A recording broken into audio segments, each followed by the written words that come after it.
Quick disclaimer, this video is not meant to diagnose anyone with autism. However, if you relate heavily with the points I make, then I recommend looking into a diagnosis.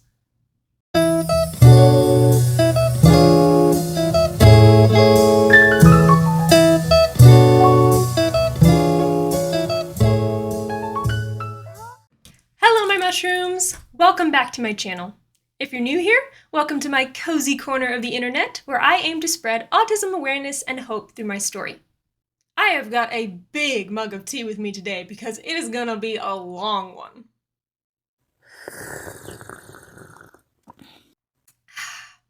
Today, we're delving into a topic that causes a lot of confusion and misunderstanding. Autism. What is it, really? Now, if you're asking this question, you're definitely not alone. Forget what you might have learned in your psychology class, because our understanding of autism is constantly evolving, with researchers learning new things all the time. The book that psychiatrists and researchers use to diagnose people with autism is called the Diagnostic and Statistical Manual of Mental Disorders. That's a mouthful. Just call it the DSM-5 for short. This book has been updated and revised 5 times, hence the 5. But let's be real, it can be a monster to understand. So what I want to do today is break down the DSM-5 criteria for autism into digestible chunks. That way we can get a solid foundational understanding of what autism actually means from a clinical perspective. Before we jump in, I gotta say something really important. The DSM-5 only focuses on deficits. It's all about the negative impacts of autism. And yeah, okay, there are definitely some challenges, but getting a diagnosis can sometimes feel like a death sentence. I'm here to tell you that there is so much more to autism than what the DSM-5 covers. But for the purpose of this video, we're sticking to the official criteria for now. We'll definitely cover the positive traits in the future, so stay tuned. So before we get into the actual criteria, let's cover a few things. According to the DSM-5, autism is a developmental disorder that affects the nervous system, impacting how someone communicates and interacts with other people. It is not some trendy label that people just throw around. To truly grasp what autism is, we need to understand how Autism Spectrum Disorder, or ASD, is officially diagnosed. So essentially, autism is diagnosed based on the 5 core criteria: deficits in social communication and interaction, restricted, repetitive patterns of behavior, interests, or activities, symptoms have been present since childhood, symptoms cause significant impairment, and intellectual disability does not necessarily mean you're autistic. So let's start with criteria A first, because it's arguably the most crucial. DSM-5 states that you have to meet all 3 points within criteria A to get a clinical diagnosis of autism. I'm going to read it off my phone because this is a freaking long paragraph, so excuse me. Persistent deficits in social communication and social interaction across multiple contexts, as manifested by the following. Currently, or by history, examples are illustrative, not exhaustive, see text. Now, one thing I think is really important to take notice of here is that word persistent. These aren't social issues that just magically disappear with time or maturity. They stick around throughout the entire person's life, affecting them in multiple areas, be that at home, or work, or school, and out in the world. If you see these social difficulties in 1 or even 2 specific situations, it's probably not autism. There's likely something else going on. It's also worth noting that there are other neurodivergent conditions that share some similarities with autism, like ADHD, OCD, and being a highly sensitive person, just to name a few. It's super common for these neurotypes to get mixed up. But the main takeaway here is for an autism diagnosis, these symptoms must show up from childhood and continue into adulthood. Number 1, deficits in social emotional reciprocity, ranging, for example, from abnormal social approach and failure of normal back and forth conversation to reduced sharing of interests, emotions, or affect, to failure to initiate or respond to social interactions. What does abnormal social approach and failure of normal back and forth conversation even mean? What does that look like in real life? Well, basically, it means you're constantly making social faux pas because you don't quite grasp the unwritten rules of social interaction. And I'm not talking about just feeling awkward or not knowing what to say sometimes, because hey, that's pretty common these days for everybody, thanks to our tech-heavy lives. I'm talking about genuine social anxiety because you have trouble expressing yourself in ways that people understand and reading their body language to figure out what they're saying. This could manifest as launching into a monologue about yourself or your favorite interest the moment you meet someone new. Or perhaps you answer things very literally, which can sometimes come across as blunt. It could also mean not understanding the correct social response to someone else's emotions. For instance, if someone's crying, you might not know what to say. Or do. In essence, that smooth, natural flow of neurotypical conversation just doesn't come as easily for you. And because of this, many autistic people actually prefer to skip the small talk altogether and jump straight into deep conversations. They're usually not bothered when people get straight to the point and are often described as being pretty blunt themselves. Number 2, número dos, deficits in nonverbal communicative behaviors used for social interaction, ranging, for example, from poorly integrated verbal and nonverbal communication to abnormalities in eye contact and body language, or deficits in understanding and use of gestures, to a total lack of facial expressions and nonverbal communication. Nonverbal communication. That's what this is talking about. So the second point for an autism diagnosis involves atypical nonverbal communication. One of the most common things people associate with autism is a lack of eye contact. And if you haven't noticed, I rarely look at the camera, not because I want to or not want to, but because it's very hard. Hi. And that definitely falls into this category. But it can show up in more subtle ways too. For example, instead of completely avoiding all eye contact, you might just strongly dislike it. Or you might try to make eye contact, but do so in a way that kind of feels off to others. Another nonverbal challenge for autistic people can be using incorrect facial expressions. Contrary to the popular belief that all autistic people have a complete monotone facial expression, autistic people can be extremely expressive. In fact, so expressive that they might use it in the wrong context and make people feel really weird. We're quite good at that.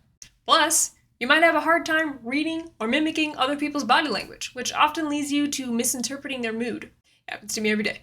For example, I personally struggle to pick up on the true emotion behind people's words, because reading their tone of voice is particularly difficult for me. When I'm in a group conversation and someone says something that confuses me, which is a lot, I often gauge how to react by watching other people's reactions. I've found myself smiling when I see others smile or laugh when they laugh, even if I'm completely confused about why they're laughing. Why do I do this? Because I don't want people to know that I missed the point. And that, right there, is the definition of masking. A tool that many autistic people use to hide their autistic traits from neurotypicals, so we don't stick out like a sore thumb. Number 3. Deficits in developing, maintaining, and understanding relationships, ranging, for example, from difficulties adjusting behavior to suit various social contexts, to difficulties in sharing imaginative play or in making friends, to absence of interest in peers.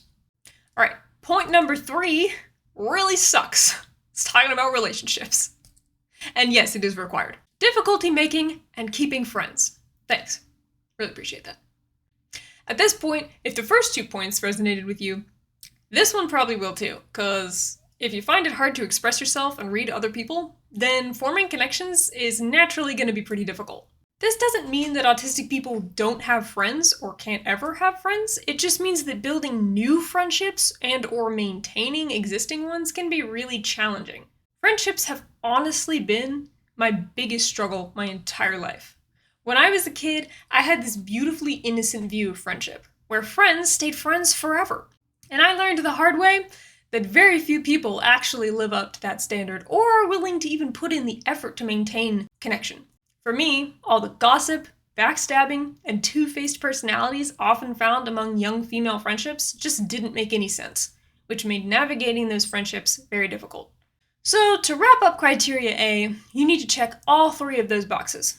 But you definitely don't have to relate to every single example, because some even contradict each other. I'm just listing out a bunch of examples that you may relate with, that all fall into each of these boxes.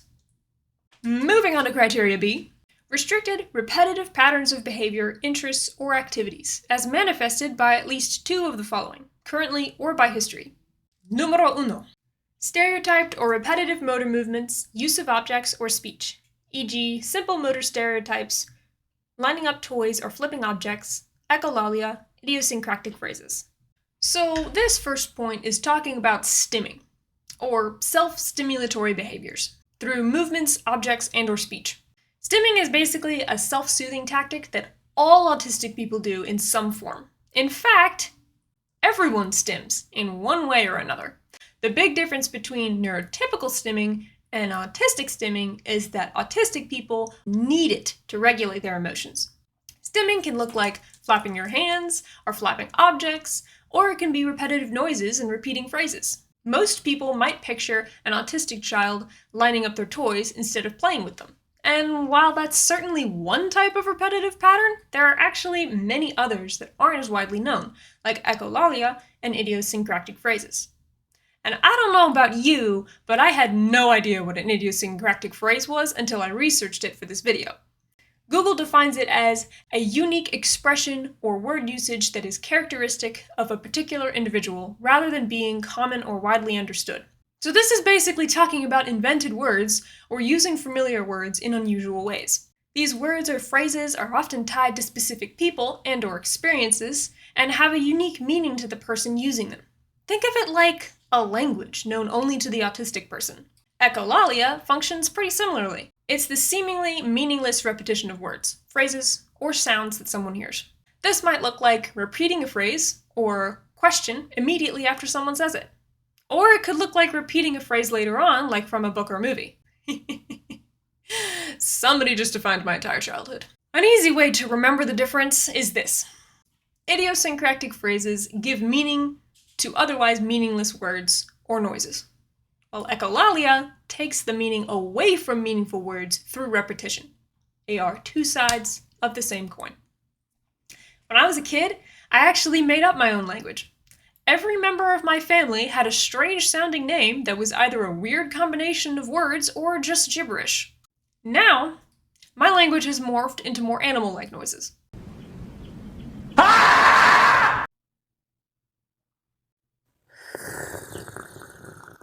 Each one has a specific meaning, though most people would probably be a little put off by an adult making odd noises.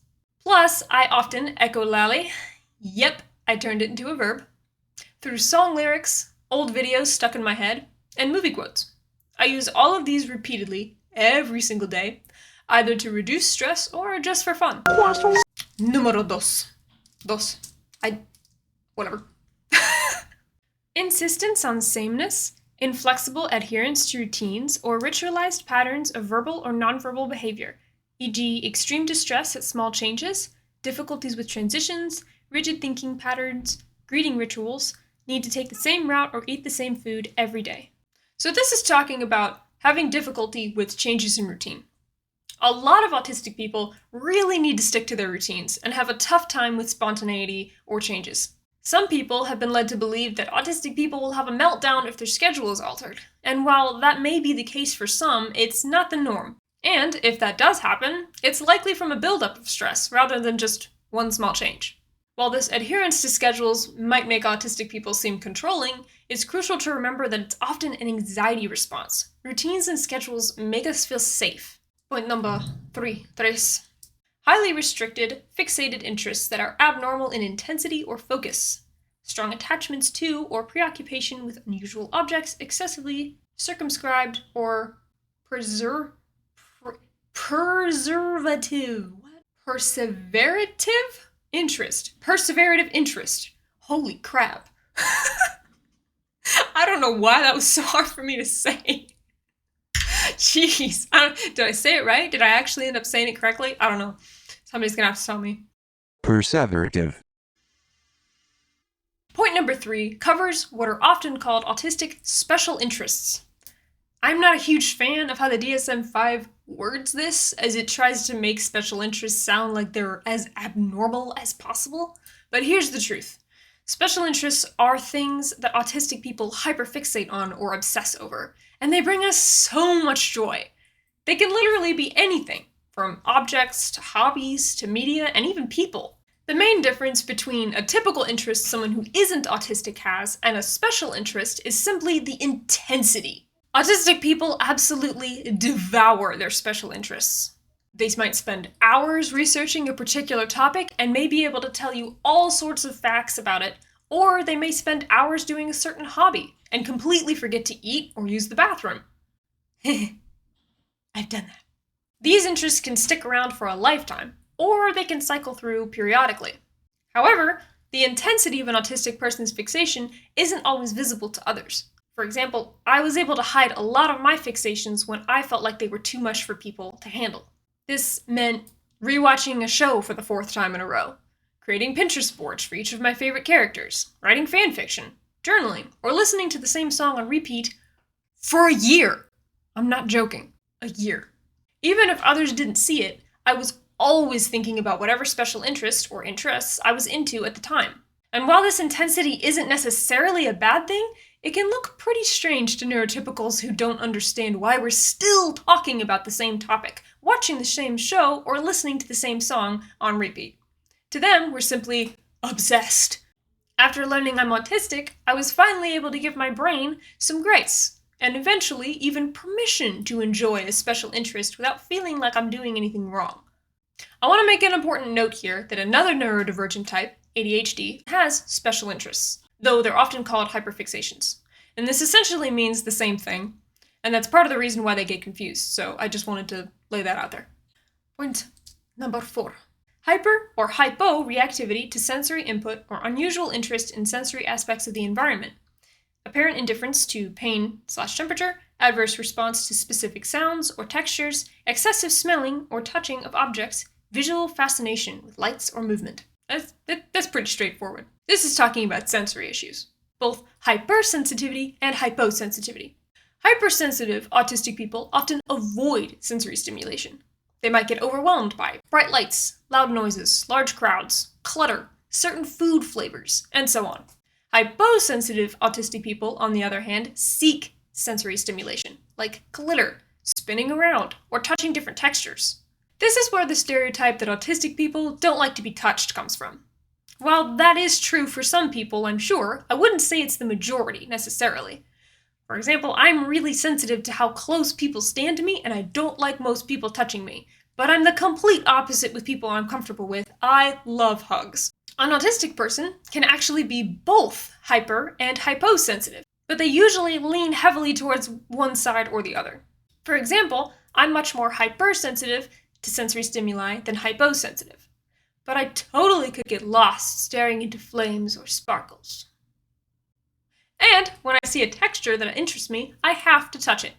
Soft things are the best. When I was a kid, I couldn't stand anything stuck on my hands. Be that food, sand, dirt, you name it.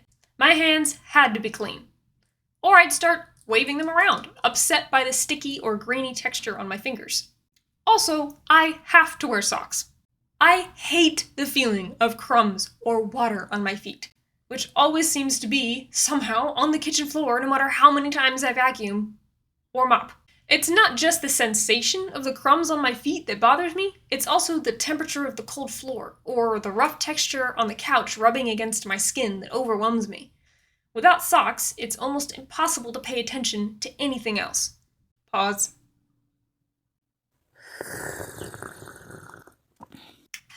Now that we've finished criteria B, I think it's really important to note here that out of the 4 points, only 2 of them are actually required to receive an autism diagnosis.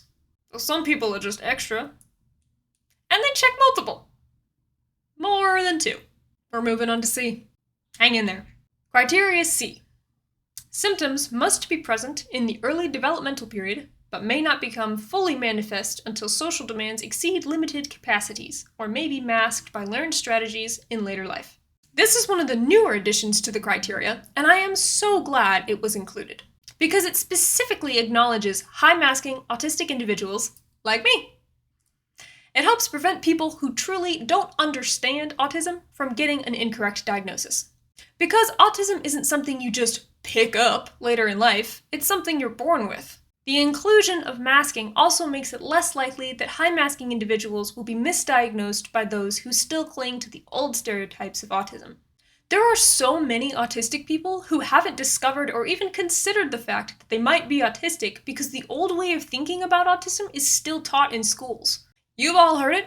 A young boy who's obsessed with trains, doesn't speak, and throws tantrums every time his routine changes. This limited view of autism really hurts people like me who've learned to mask their autistic traits due to rejection or misunderstandings. We need to be seen too. Criteria D. Is this the last one? Oh my gosh, there's another one. Symptoms cause clinically significant impairment in social, occupational, or other important areas of current functioning. So this point doesn't really need a ton of explanation. It essentially states that even if you've met every other criterion for autism so far, you're not considered autistic unless it's impacting your life in a negative way. A severely negative way, excuse me. If you can't tell, I actually think this criterion is the most problematic. In fact, it almost contradicts criteria C, which we were just talking about. The whole masking thing. Picture this. You're an autistic person who grew up in a loving, accommodating family. Your family didn't know you were autistic because you just are the way you are, and they accept that. You're surrounded by a few friends who are also autistic, and you happen to find a job that accommodates your needs. You don't live a super stressful life, so even though you're living in a world that might not fully accommodate your needs, your immediate surroundings largely do. It likely hasn't gotten to the point of severe distress. Does that make you any less autistic? Less autistic. As if you can be more or less autistic. You just are autistic. Of course not! I didn't discover I was autistic until I was 23 years old. I grew up in a loving household that embraced my quirks as a part of who I was. And no, okay, not every autistic trait was accepted fully, per se, but I was loved. Making and keeping friends became increasingly difficult as I got older, and I experienced an unusual amount of rejection. But it wasn't until I sank into a deep void of anxiety and autistic burnout that my parents once again questioned if something was truly different about me. Was I any less autistic when I was a child versus when I was in burnout? No, that's not how that works. The severity of autism doesn't ebb and flow like the tides of the ocean. If you're autistic, you have always been autistic. You won't have autistic days when you're just feeling like the world is too much. Then, normal days when you're feeling just fine. Autistic traits are often more visible to others during times of stress or hardship because our ability to mask them has completely exhausted us to the point where we can't hide them anymore. And with that, we have made it to the fifth and final point. Criteria E. To make comorbid diagnoses of autism spectrum disorder and intellectual disability. What is this? What? What?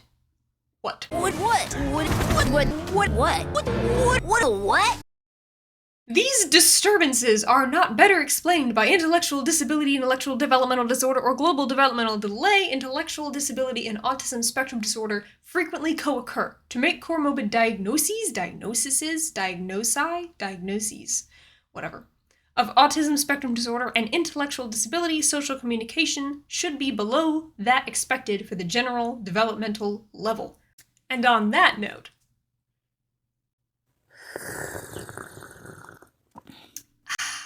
that was a mouthful. I think that paragraph right there is the basis for this entire video, and yet it's the simplest to explain. It basically means that before getting a clinical diagnosis of autism, they have to rule out several other mental conditions, including intellectual disabilities, personality disorders, and psychosis. Yes, psychosis. Does anybody know what that means besides me? I know I took an abnormal psych class, but guys, psychosis. My goodness, I'm getting Jinx vibes here, okay? That's like hallucinations and borderline I'm a psycho. Anyway, I think the reason this is here is because autism used to be lumped together with intellectual disability. And that's probably where a lot of these old stereotypes come from. And that's it. Those are the current criteria for autism according to the DSM-5.